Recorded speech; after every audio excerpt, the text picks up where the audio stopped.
the woman known as Koken, was born in 718 as Abe no Naishino, the only child of Emperor Shomu and Empress Komyo. She came into the world during a period of institutional shift when the Nara court was still shaping what imperial governance could look like in a system that balanced native Shinto beliefs with imported Buddhist ideals. Her mother, a woman of noble Fujiwara blood and deep Buddhist conviction, became the first common-born empress consort in Japanese history.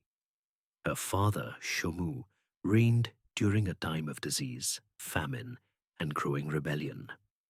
Together, they projected a vision of a devout and unified state, anchored by piety and political order. But beneath the ceremonial surface, the foundations were unstable. Abe was raised not in the barracks or hunting grounds of the aristocracy, but in palace halls, scented by incense and echoing with chants. As a child, she watched monks recite sutras in the imperial residence, saw Buddhist statues installed in newly constructed temples, and followed her mother through quiet corridors lined with sacred scrolls and administrative ledgers. While male heirs were trained in swordsmanship and military inspection, Abe learned through calligraphy, sutra copying, and the quiet study of legal precedent. Her education was deliberate and controlled. She read Buddhist doctrine and was likely exposed to the Chinese classics that formed the basis of statecraft. She was not trained to seize power, but to preserve the image of it. From a young age, she was cast in the shadow of the larger vision her parents pursued, a divine centralized rule supported by religion, where authority came not only from blood, but from spiritual legitimacy. Her childhood coincided with the completion of massive state projects, the Great Buddha of Todaiji, the expansion of tax census records, and the growing codification of imperial rituals. Yet within the palace, strain was mounting. Rebellions in the provinces were testing the limits of central rule. Epidemics devastated the population, causing widespread unrest. As Emperor Shomu's authority weakened, his reliance on Buddhist institutions deepened. The court, once wary of Buddhism's influence, began to accept a fusion of temple and throne, if only to survive. In this environment, Abe was increasingly seen not just as an imperial daughter, but as a symbol of a future regime shaped by religious authority. Her mother Komyo, one of the most politically engaged women of the era, ensured that Buddhist values would not simply advise power, but merge with it. Abe's visibility increased in the final years of her mother's life. Empress Komyo, who had never relinquished influence, withdrew from public life in stages, leaving her daughter to inherit not only her bloodline, but her symbolic weight. When Komyo died in 760, Abe had already been empress for over a decade. But it was in the decade prior, during her adolescence and early adulthood, that she was most deeply shaped by her mother's decisions. Komyo's death would mark the end of a generation of female court authority, but it also cleared the path for her daughter's emergence as a sovereign in her own right. Abe ascended to the throne in 749 as Empress Kōken, but her reign was carefully managed from the beginning. Her father abdicated, becoming the first retired emperor to fully enter monastic life. He did not entirely leave politics, however. Shomu maintained a powerful presence at court, often issuing instructions from his religious retreat, and his courtiers remained in place. Kōken was nominally sovereign, but it was understood by many that her rule functioned within the boundaries of a male-established framework. The Fujiwara clan whose influence was growing again after periods of fluctuation, saw in her a ruler they could contain. Her enthronement was framed as a continuation of stability rather than a new direction. She was not yet 30, unmarried, without children, and surrounded by male advisors. From their perspective, her governance would be passive, ceremonial, and pliant. But behind the imperial rituals, Koken began to assert a quiet kind of authority. She maintained control over key appointments, preserved close communication with legal scholars, and kept detailed administrative records under her personal oversight. Unlike previous empresses who ruled as placeholders, Koken involved herself in the machinery of law and taxation, showing a grasp of governance that belied her restrained public image. The period of her early reign saw continued expansion of Buddhism's state role, often through court-sponsored temple building and new tax-exemption charters for religious estates. These were not solely spiritual acts. They were political mechanisms that strengthened central authority over distant provinces. Each temple project extended the state's reach. Each monk appointed by the court became a conduit of imperial instruction. Koken understood this calculus. Her signature appears on edicts and reforms that fused piety with control. Her rule did not announce itself in bold declarations or reforms, but in steady institutional continuity. Where others saw obedience, she was building permanence. Even as retired Emperor Shomu continued to influence court decisions, Koken's own confidence in religious governance grew. She did not remove herself from ceremonial life. She deepened her role within it. The boundaries between devotion and rule narrowed. Her reign became a kind of quiet resistance, not outward rebellion against male authority, but the reshaping of the emperor's role through continuity rather than rupture. In time, this would unsettle the court more than any open defiance could. But in these early years, her presence was still treated as a temporary solution, a woman placed on the throne to maintain appearances. What most failed to see was that she had no intention of stepping aside. Though she ruled as Empress Kōken, her reign unfolded under the long shadow of those who came before her. Her father, now styled as the retired Emperor Shomu, had abdicated the throne in public, but not in practice. From his monastic residence, he continued to issue directives, review policies, and influence appointments.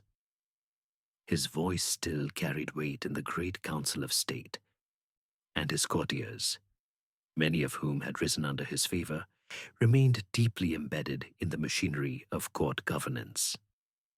The Fujiwara, whose dominance had been carefully preserved through marriage and ritual alliance, also kept a close watch. They saw Koken's position as conditional. Her presence on the throne ensured continuity in a time of recovery, but they did not view her as a sovereign force in her own right. The court, still shaped by precedent and hierarchy, treated her with reverence, but little expectation. Yet within this quiet structure, Empress Koken began to form her own rhythm of rule. Unlike many of her predecessors, she wrote her edicts personally, shaping the language of governance with precision and deliberation. She surrounded herself not with ambitious generals or clan chieftains, but with scribes, scholars, and religious advisors. Many of them were lower in status, some even anonymous in later chronicles, but they shared a common trait. They were methodical, loyal, and deeply immersed in the intersection of Buddhist doctrine and administrative law. She began to rely on them, not to consolidate power in the traditional sense, but to create a stable framework for decision-making that bypassed the need for court drama. Her court rituals followed the letter of precedent, but the inner workings of the state slowly began to reflect her priorities. Land registers were refined, temple support was regularized. Buddhist institutions, already privileged by her parents, were granted further recognition, though cautiously, and always with legal scaffolding. These years were defined less by large decrees than by the quiet tightening of structure. Koken maintained the existing tax apparatus, but imposed stricter auditing on provincial officials. She did not challenge the Fujiwara directly, but she reduced the opportunities for their interference by expanding the role of religious envoys and state monks in rural administration. The Buddhist clergy began to serve not just as moral instructors, but as record keepers and mediators between center and periphery. This shift was not seen as threatening at first. Many believed she was simply continuing the policies favored by her late mother, Empress Komyo. But Koken's approach was more controlled, more disciplined. She did not allow temples to act independently of the court. Instead, she used religious influence to reinforce bureaucratic order. It was governance by ritual and repetition, deliberate, quiet, and cumulative. During this time, a lesser-known priest named Dōkyō began to appear more frequently in state documents. At this point, he held no significant title. He had not yet become controversial. He served in minor ritual roles, performed healing rites, and was connected with court temples, supported by the Empress's household. He was part of the widening circle of Buddhist functionaries drawn into administrative service. Not exceptional, but useful. There is little in the records to suggest that Koken favored him yet. But their association began here, within the neutral space of routine temple service and quiet court attendance. Dōkyō represented a type of monk increasingly important to Koken's internal strategy: educated, obedient, and distanced from clan politics. He did not come from Fujiwara stock. He owed nothing to hereditary privilege. In the careful architecture of her court, these qualities were not liabilities. They were the foundation of trust. Externally, Koken's reign appeared calm. There were no major rebellions. The capital remained stable. Grain flows resumed after years of famine under her father's late rule. But the stillness was deceptive. Within the central ministries, the balance between civil aristocrats and religious administrators was shifting. The Fujiwara, long used to managing male emperors through marriage alliances, found fewer avenues to influence her directly. She remained unmarried. She appointed no consort. No heir was named. Every succession path they favored remained closed. Her refusal to name a husband was not framed as defiance, but as devotion. She upheld religious abstinence as a virtue, but in practice, it made her inaccessible. Over time, this distance became threatening. She was not accumulating enemies openly, but she was building a form of authority the court did not recognize. It was not charismatic or confrontational. It was procedural, quiet, and self-contained. By the end of her first reign in 758, the Empress had ruled for nearly a decade without spectacle. But within that quiet rule, the conditions for deeper conflict had already been seeded. The monk Dōkyō was no longer just a name in ritual rosters. He had become a fixture of palace ceremonies and gained the Empress's personal attention. The Fujiwara's patience was wearing thin. The retired emperor's influence, though still felt, was fading. and the political structure that had assumed her compliance began to sense something it could not name, an emerging will that did not need to announce itself. The silence was no longer passive. It was the space in which something irreversible had begun to grow. In 758, Empress Kōken abdicated the throne. To the court, the gesture seemed routine, a return to established succession protocols, a concession to the Fujiwara's insistence on a male sovereign, and a symbolic act of stability after nearly a decade of female rule. Her cousin, Prince Oi, ascended as Emperor Junin, a figure approved by the Fujiwara leadership and seen as more amenable to their interests. The transition was managed without upheaval. Rituals were observed, edicts were issued. The court resumed its outward harmony. But beneath the ceremonies, the abdication was not a surrender. It was a maneuver. Kōken stepped down, but not away.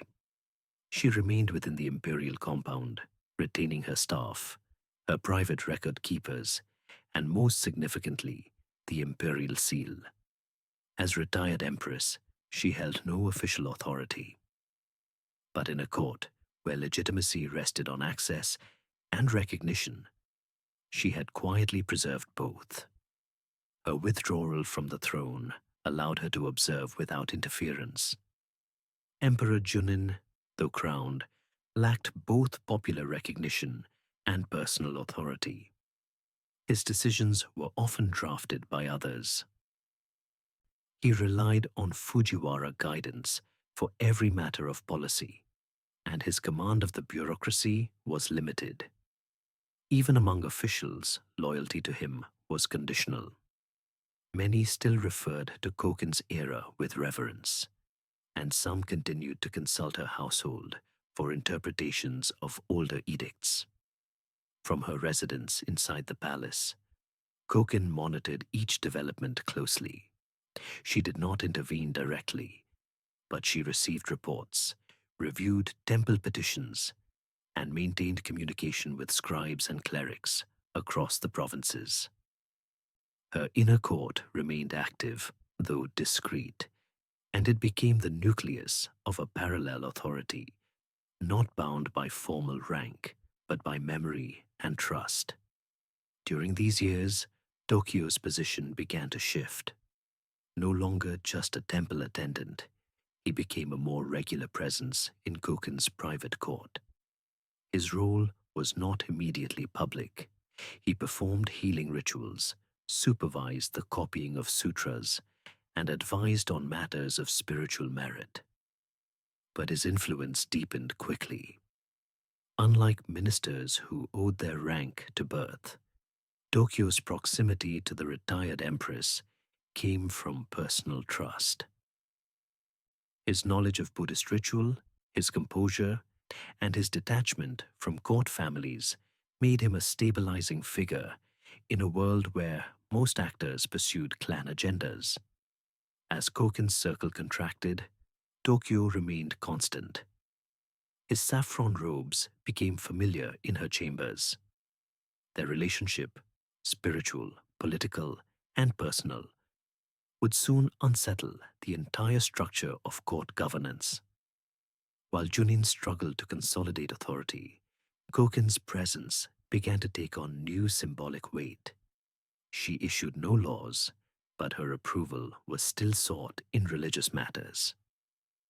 Temples continued to send copies of petitions to her residence, and her script appeared in marginal notes on several administrative texts.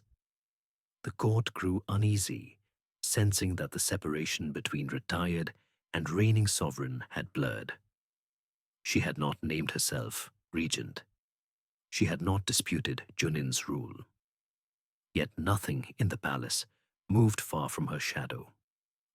The Fujiwara, who had backed Junin's ascension to diminish her role, began to realize that Kōken had left the throne on her own terms.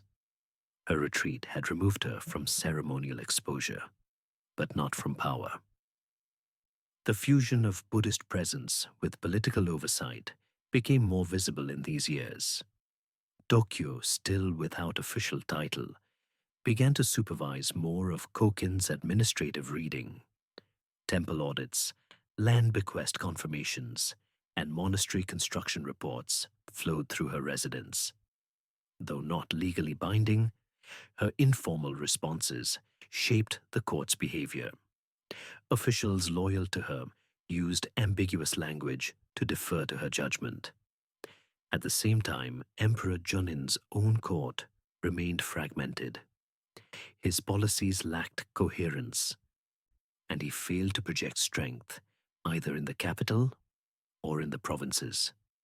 His inability to distance himself from the Fujiwara only deepened doubts about his independence. The contrast was becoming clear. While Junin presided over a divided court, Koken presided over a disciplined private government, one rooted in ritual precision and spiritual continuity. No edict announced this transformation. No proclamation claimed power. But in daily practice, a second center of authority had formed, one without formal office, but with growing influence. It did not wear a crown, it wore saffron. It did not hold court in audience halls. It moved behind lattice screens and incense smoke. Dōkyō's presence inside the palace was no longer occasional. He began to manage correspondence, interpret omens, and advise on appointments to temple posts. Each act, small in itself, began to shift the balance. The Fujiwara recognized it too late. The structure they believed they had restored by enthroning Junin was already hollowing from within. Koken had not contested their authority. She had absorbed it quietly until it no longer mattered who sat on the throne. By the early 760s, Dōkyō was no longer a quiet fixture in the retired empress's inner circle. He had become the most visible symbol of her second court, a presence whose influence extended well beyond the spiritual. His proximity to Koken was constant, his visibility increasing in both religious and administrative matters. He performed healing rites, composed prayers, supervised temple offerings, and eventually began to shape the language of imperial policy. What had begun as private ritual consultation had matured into political collaboration. When regional unrest broke out in Kyushu in 764, it was not Emperor Junin who issued the initial orders for response. It was Koken. The proclamations bore her seal, and they were written in a tone unmistakably shaped by Buddhist rhetoric, detachment, harmony, purification. The vocabulary was Dōkyō's. The authority was hers. The rebellion, led by Fujiwara no Nakamaru, exposed the deep fractures within the imperial court. Nakamaru had been one of the architects of Junin's accession. A powerful minister who assumed the new emperor would serve as a vehicle for Fujiwara influence. But as Koken's parallel court gained strength and Dōkyō's authority crept into state decisions, Nakamaru saw his own power eroding. His attempt to eliminate the monk's influence through military force failed. His rebellion was crushed. He died in flight. In the aftermath, Koken moved decisively. She did not resume the throne immediately, but she removed Junin from active governance, stripped him of command, and placed him under confinement. Dōkyō, who had played no official role in the court's hierarchy, was given sweeping informal authority. His fingerprints now appeared across edicts, appointments, and ceremonial protocols.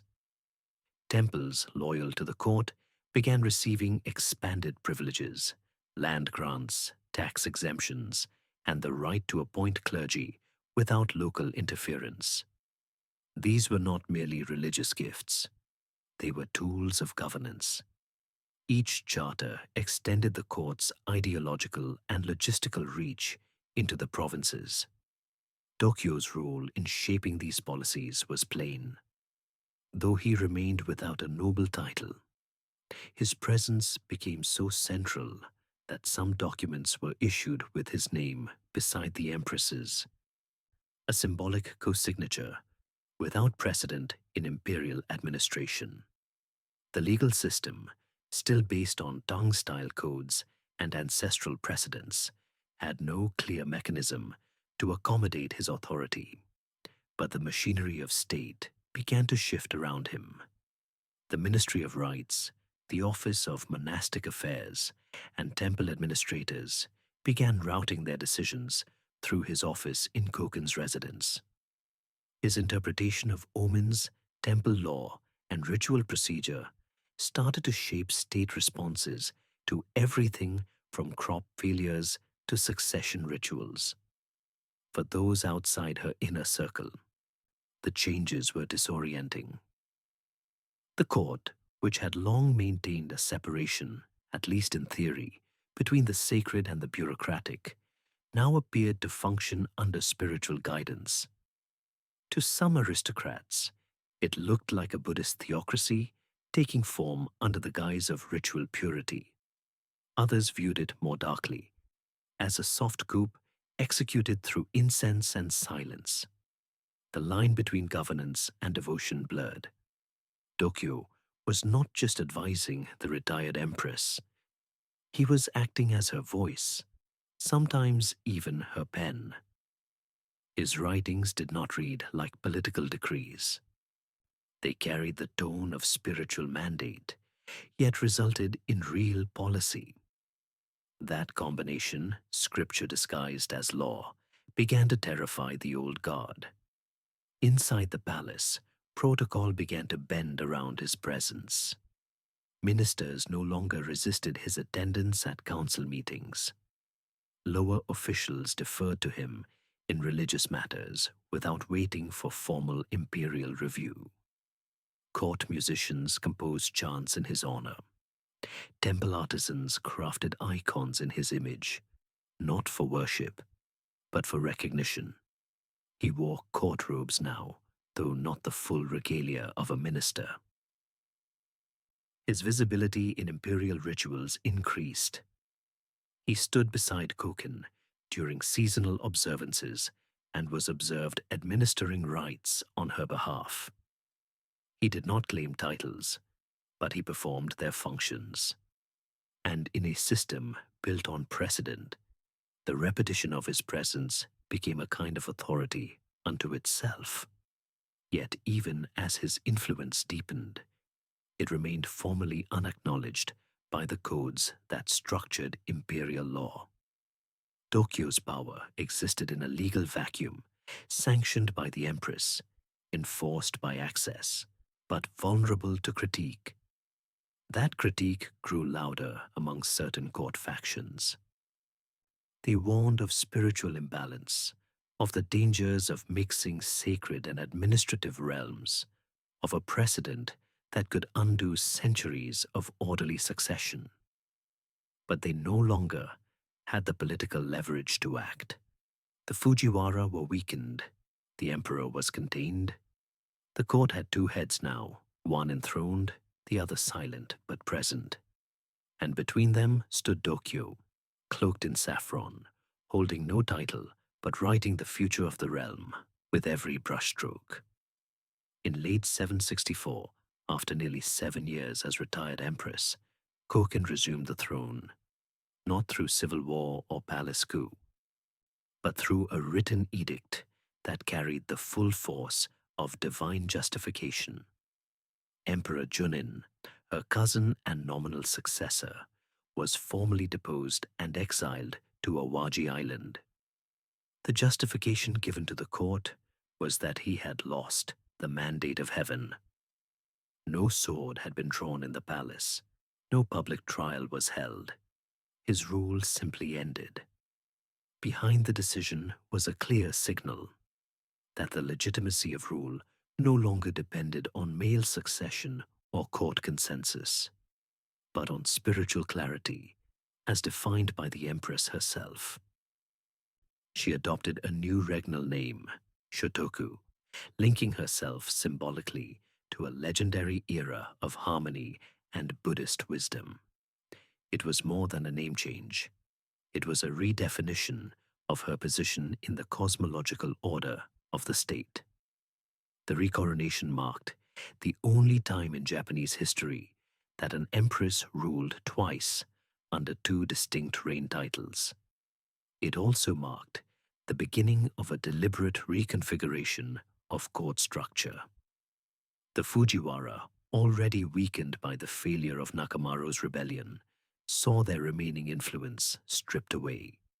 Their key allies were removed from office. Some were exiled, others were relegated to ceremonial roles. The ministries were reorganized to reflect new priorities. Posts once held by hereditary nobles were transferred to functionaries from religious backgrounds. The Council of State, long dominated by aristocratic factions, began to defer more frequently to the Office of Monastic Affairs, where Dōkyō now played a central role. He had been elevated to Daijo Daijin, Chancellor of the Realm, the highest administrative title in the government. But even this title did not fully capture his authority. He operated simultaneously as religious advisor, political strategist, and de facto regent, all without claiming the throne itself. Shotoku's return to power was framed as a spiritual correction, not a political maneuver. Court rituals emphasized that her ascension had been foreseen in sacred signs. The legitimacy of her second reign rested on divine will, expressed not through battlefield victory or lineage purity, but through omens, healing miracles, and the Empress's personal virtue. This framing unsettled the traditional court elite. They were trained to view succession through legal precedent and genealogical calculation, but Shotoku had rewritten that expectation.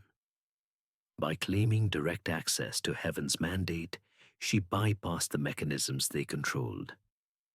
For ministers and scribes raised in the Confucian-influenced codes of governance, this shift was difficult to contest openly, but impossible to ignore. Inside the palace, fear replaced protocol.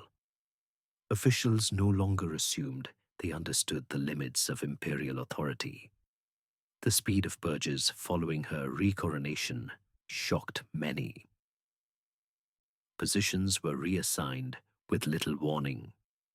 Documents previously sanctioned under Junin were nullified. Temple networks loyal to Dōkyō began to receive increased funding and broader administrative reach. The capital's architectural projects were redirected. Buddhist monuments, sutra copying campaigns, and ritual events multiplied. The government's role as both patron and executor of Buddhist orthodoxy expanded beyond previous precedent. And those who hesitated, those who failed to perform the required devotions or showed reluctance to accept the new religious political synthesis, found themselves removed without explanation. For Shotoku, the coronation was not a return, but a new beginning. She had ruled once under constraint, flanked by her father's shadow and the expectations of a court that viewed her as a placeholder. Now she ruled alone. Her authority did not derive from a male regent, a dynastic marriage, or a promised heir. It derived from her own continuity and from the rituals that framed her will as sacred. Dōkyō stood beside her, not behind a screen, not outside the council, but in full view. His saffron robes marked a visible rupture with the court's past.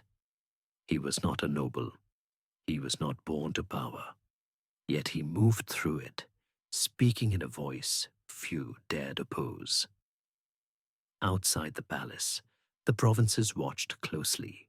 Local governors reported increased temple building activity and stricter enforcement of Buddhist codes. Land surveys were redrawn to reflect religious estates. Peasant labor was redirected to temple work sites under imperial charter. The bureaucracy adapted, not through rebellion, but through resignation. Shotoku's second reign was not chaotic. It was highly ordered, but the source of that order had changed. It was no longer rooted in bloodlines or bureaucratic consensus. It came from ritual, repetition, and an empress who had proven she could step aside, wait, and then return more powerful than before. Shotoku's second reign unfolded without spectacle. There were no imperial tours, no grand proclamations of conquest, no elaborate court dramas for public consumption. Her governance was structured around steady reinforcement of systems, legal, economic, and religious, that had begun to take form under her earlier rule. Now, with full authority and no political rival in sight, she moved with quiet precision to align the machinery of the state with her spiritual worldview. The administrative offices that once prioritized clan obligations and hereditary appointments were now tasked with enforcing policies rooted in Buddhist principles. Temple financing became a tool of governance. Public works, roads, bridges, reservoirs were increasingly managed through religious institutions, granted tax exemptions, and labor charters. In return, these temples were expected to perform sutra recitations for national protection and public health. The moral welfare of the country was no longer considered separate from its legal order. Policy became indistinguishable from ritual. One of her key reforms involved the standardization of provincial law codes. The Ritsuryo system, imported from Tang China and adapted in earlier generations, had always suffered from uneven enforcement. Local officials frequently interpreted laws to suit regional priorities, and inconsistencies in tax collection undermined central control. Shotoku ordered a comprehensive review of these practices. Auditors were sent to distant provinces, land surveys were updated, and irregularities in temple holdings were addressed. This was not done through public inquisition, but through bureaucratic channels newly tied to monastic record-keeping. Temples that received imperial charters were expected to maintain census data, collect grain levies, and supervise the construction of public granaries. In several districts, these temple networks proved more reliable than civil governors. The court began to trust them with tasks beyond religious administration: epidemic reporting, road maintenance, and even minor judicial mediation. The financing of these efforts came through a carefully restructured tax system. Shotoku's court expanded the practice of granting shun, tax-exempt estates, to temples and individuals loyal to her regime. In theory, these grants were meant to support spiritual labor that benefited the realm. In practice, they created a parallel economy, one controlled by religious institutions, with deep loyalty to the empress and her chancellor. Dōkyō, who now managed many of these appointments directly, oversaw the distribution of land charters and the auditing of their use. Officials who once managed tax flows found themselves reporting to temple administrators. The Ministry of Popular Affairs, tasked with agricultural oversight, began to mirror the hierarchy of the Office of Monastic Affairs. Religious and civil authority no longer ran on separate tracks. They had fused. This fusion extended into public health. During outbreaks of disease, the court issued not only sanitary directives, but also orders for mass sutra chanting and ceremonial purification. Temples were instructed to prepare medicated baths, distribute herbal remedies, and conduct rites for the appeasement of spirits believed to cause illness. The line between medicine and merit blurred. Relief campaigns were carried out under banners of compassion, but they were carefully documented and centrally coordinated. The government became a machine for both bodily and spiritual regulation. Every action was moralized, every edict written in the language of karmic balance. Yet within this atmosphere of control, the court grew increasingly uneasy. Noble families, already sidelined by earlier purges, now found themselves irrelevant in decisions that once defined their power. The Fujiwara, fragmented and cautious, watched as appointments bypassed their sons.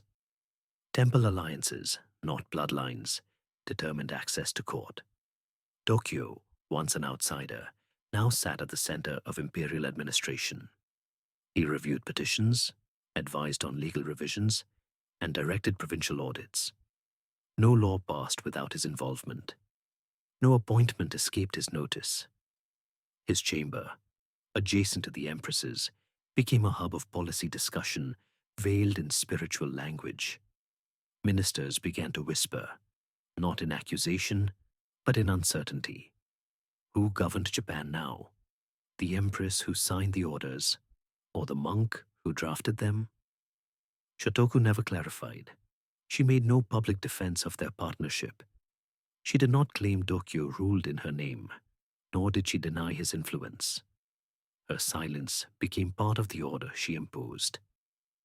What mattered was not who held the brush, but that the ink dried where she placed her seal.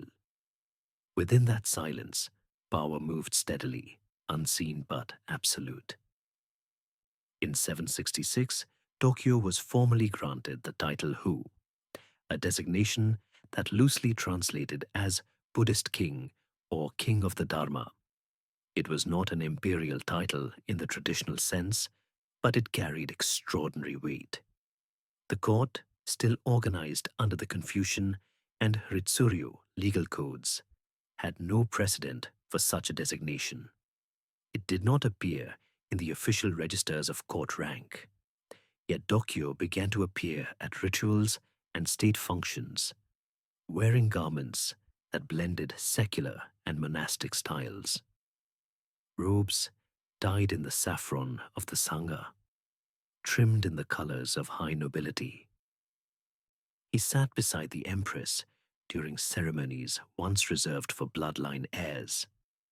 He addressed temple appointments with the authority of a minister, yet claimed the spiritual mantle of a renunciant. He was, in legal terms, nothing. In functional terms, he was now second only to the throne. But the title of Hu made it clear that he no longer sat beneath it. He stood beside it. The court responded with unease, but not yet with revolt. Dōkyō's influence had grown gradually, and many officials had adapted in silence. But the Hu appointment sent a signal they could not ignore. The barrier between the clergy and the imperial line had been breached. The court aristocracy, trained in the doctrine of separation between sacred ritual and sovereign rule, now saw a path opening towards something unprecedented and deeply threatening. That fear crystallized the following year when word spread that a divine oracle issued from the Yusa Hachiman shrine in northern Kyushu had declared Dōkyō worthy of the imperial throne itself. The Hachiman oracle was no minor voice. It had long been regarded as a legitimate medium of divine will, consulted in times of dynastic uncertainty and national crisis. That it had named a monk as future emperor was more than blasphemy in the eyes of the nobility. It was a collapse of the entire structure of imperial legitimacy. The oracle's message sent the court into panic. Shinto ritualists, already displaced by the expansion of Buddhist ceremonial authority, mobilized in quiet defiance. They challenged the legitimacy of the oracle itself, demanded reinvestigation, and sent appeals to provincial governors to reject any attempt to elevate Dōkyō beyond his current post. In the provinces, reaction was uneven. Some regions, especially those with strong temple networks loyal to the court, remained compliant. Others resisted, not with open rebellion, but with subtle administrative slowdowns, delayed reports, incomplete tax deliveries, and quiet refusals to carry out court instructions involving Dōkyō's name. The tension was not expressed in armed conflict, but in the withdrawal of cooperation. The system that had expanded so rapidly under Shotoku's religious governance began to fray at its edges. The Empress, at the center of this storm, remained outwardly composed. She did not reject the oracle, nor did she act on it publicly. She neither advanced Dōkyō toward the throne nor curtailed his power. Instead, she continued to grant him honors, expanded his ceremonial duties, and permitted the circulation of prayers and petitions bearing his name. Her silence was read by many as assent. In official documents, she continued to style herself as sovereign. But the overlap between her authority and Dōkyō's deepened. No decree passed without his review. No temple campaign proceeded without his leadership. To the Shinto establishment, this was an existential threat. For centuries, the balance between native ritual and imported Buddhist practice had been maintained through strict demarcation. Now that balance had tipped decisively. Privately, opposition coalesced around preserving the imperial line. It was not only religious boundaries at stake, but dynastic continuity. A monk on the throne would end the legitimacy of hereditary succession. It would open the door to spiritual claims superseding bloodline, something Japan's political structure was never designed to accommodate. The Fujiwara, though weakened, began to maneuver once again. They reached out to regional factions, reactivated old alliances with Shinto houses, and quietly encouraged resistance to any further elevation of Dōkyō's status. Their influence had been suppressed, but not extinguished. As court ceremony began to reflect this contested authority, dual altars, overlapping prayers, mixed iconography, ordinary officials and scribes grew anxious. The clarity of imperial ritual, so essential to the court's rhythm, had fractured. Some documents bore Dōkyō's seal beside the Empress's. Others excluded his name, only to be returned unsigned. The language of governance became hesitant. Was he a regent, a spiritual guardian, a sovereign in waiting? The law had no answer. The temples had their own. In the end, Shotoku said little. She issued no clarification, no formal rejection of the oracle, no proclamation in Dōkyō's favor. But her inaction became policy. Each day he remained at her side, dressed in robes that defied category. The uncertainty deepened. No shrine could be silenced forever. And in the quiet refusal of the ritualists, the old structure of power began to stir once more. In early 770, Empress Shōtoku's health began to falter. The court offered no official statements, but inside the palace, her condition became the subject of quiet urgency. Her daily audiences became shorter. Her writing, once crisp and authoritative, grew more irregular. Couriers arrived at her residence with greater frequency, and replies slowed. Ministers continued to seek her signature, but many now carried their petitions with hesitation, unsure whether she would respond, or whether Dōkyō would intervene on her behalf. The monk still moved freely through the palace, still presided over rituals and reviewed appointments, but his presence no longer commanded the same reverence. Among the court elite, anticipation replaced deference. The succession was uncertain. Shotoku had named no heir. She had no children. The traditional lines of inheritance had been suspended in her reign, and now the future of the imperial institution depended not on her decree, but on her absence. In her final months, Shotoku made no move to designate a successor. The omission was striking. Her earlier reigns had demonstrated meticulous attention to legal precedent and ritual continuity, yet now she allowed the throne's future to remain unresolved. Some speculated that she still hoped for a formal recognition of Dōkyō's right to rule. Others believed she trusted the religious framework she had built to continue beyond her death, with or without dynastic legitimacy. Whatever her intentions, the result was a growing power vacuum. The Fujiwara, long exiled from influence, re-emerged through private consultations, aligning themselves with court families who had remained neutral during Dōkyō's rise. They did not speak openly of succession, but they were already planning it. As Shotoku's body weakened, her control over Dōkyō's critics only hardened.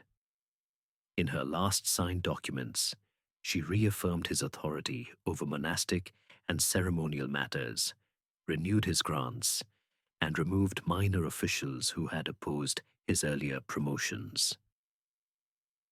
These final actions appeared less strategic than symbolic, a last affirmation of trust in the man who had shaped the final decade of her life and rule. But among the nobility, they were seen as acts of isolation. The center of power no longer held the court together. It kept them waiting. No faction could act while she lived. Her seal still legitimized all appointments. Her presence still restrained open opposition. The court did not await her orders. They awaited her breath to stop. When it did, the response was immediate. Shotoku died in August of 770. The announcement was brief. No cause of death was recorded beyond a sudden illness. There was no mourning period for politics. Within hours, ministers convened in private chambers to revoke Dōkyō's authority. His titles were stripped, his lands rescinded, his administrative posts erased from the registers. Orders were issued for his immediate removal from the capital. He was exiled to Shimotsuke province, far from the temples and officials that had once upheld his influence. No public accusations were made, no trial was held. His name disappeared from edicts. The man who had nearly become emperor left no trace in the laws he once shaped. What had taken years to build dissolved in a single day. Shotoku's body was honored with full imperial rites. Her funeral followed the formal rhythms of state tradition: procession, mourning banners, ritual lament. But the memory of her reign was already being rewritten. Court chronicles began to refer to her as Empress in the formal sense, but without commentary. Her policies were omitted from summaries of legal reform. Her religious directives were reviewed for repeal. The temples she had favored remained standing, but the privileges they held were quietly revised. Even in death, her influence remained present, too recent to ignore, too troubling to celebrate. No public edict condemned her. There was no posthumous scandal. But the silence around her was deliberate.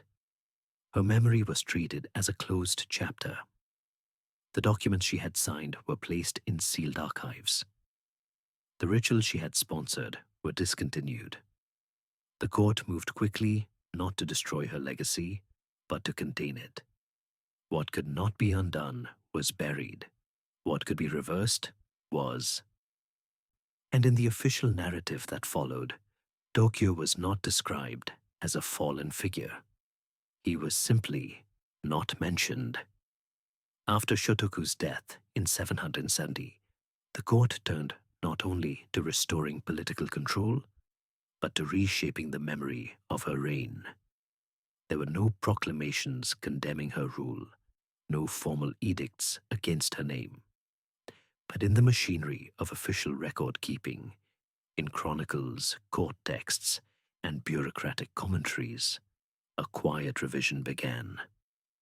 The Nihon Shoki, completed earlier, had already codified a vision of imperial history grounded in male succession and divine descent through paternal lines.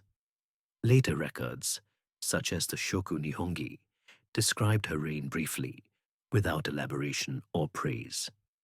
Her long tenure was acknowledged, her title affirmed, but the policies she enacted and the spiritual authority she wielded were left unexamined. What could not be denied was minimized. What could be erased was. In the years that followed, the imperial court took careful steps to prevent the possibility of another female ruler acting with comparable independence. No law was issued declaring women unfit to rule, but all practices were changed to ensure none would ascend again in the same conditions. The succession was carefully managed through male heirs. Female members of the imperial family were assigned ceremonial roles, given religious responsibilities, or married into noble houses. They were no longer groomed for rule. The very notion of a ruling empress, one with full imperial authority, who governed without a male regent, became defined not as precedent, but as anomaly. Historians within the court began to refer to Shotoku's reign as a disruption in dynastic continuity, not a fulfillment of it. Her rule was framed as the product of unusual circumstances, necessary at the time, but inappropriate to repeat. One of the first actions taken after her death was the rollback of Buddhist institutional power. The vast privileges granted to temples under her rule, tax exemptions, administrative authority, provincial control, were reviewed and in many cases revoked. Monasteries were prohibited from managing public land. Temple administrators were barred from overseeing tax collection. The Office of Monastic Affairs was restructured to ensure it no longer operated in parallel with the secular ministries. Sutra copying campaigns and mass recitation programs were scaled back. Temple construction slowed. Ritual performance was returned to a symbolic role, no longer tied directly to governance. Where Shotoku had used Buddhism to extend imperial administration, her successors separated faith from policy with renewed urgency. The balance of power between native Shinto and imported Buddhism shifted again, this time decisively away from the latter. Dōkyō, the central figure of her later rule, was omitted from most official records. In some accounts, his name was replaced with ambiguous references to unnamed monks or advisors. In others, he simply vanished from the historical timeline. No record acknowledged his exile. No chronicle marked the day his authority was stripped. In official genealogies of court personnel, his name never appeared. For future generations of readers, his influence would seem peripheral. If it existed at all, this absence was deliberate. To erase Dōkyō was to erase the idea that a religious figure could sit beside the throne, much less threaten to occupy it. It was a protective silence, meant not only to condemn, but to forget. Shotoku's reforms, land audits, provincial codes, temple financing structures were not undone overnight, but they were hollowed. New laws reframed her administrative legacy as temporary measures. Her court structures were dismantled.